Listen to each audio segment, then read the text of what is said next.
Welcome to my studio, Colin Whitebread.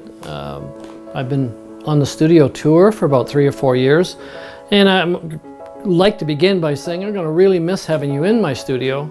This is where I do my work.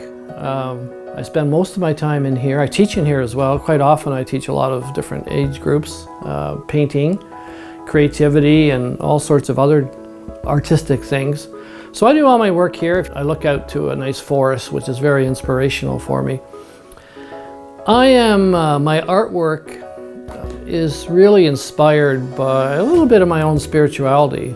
I'm really into, as much as I can, trying to be more mindful. And being mindful is being more aware.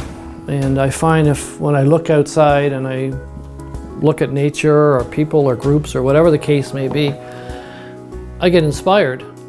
And for me, the best way to express the inexpressible, because quite often when you look at something a little more deeply, it's hard to put it in words. So I express my reaction to things using color. I let color explode, basically. And that's my way of reacting to and expressing. So I could call myself a colorist. I would say I'm a colorist. I love color. So I get inspired by all sorts of artists, different types of artists. So I like to experiment a lot. If you walked around the studio, you'd see that I have quite a variety of styles or subject matters, which range from different degrees of abstraction to non-objective, really abstract art. That's sort of how I like to do my art, and to try different materials.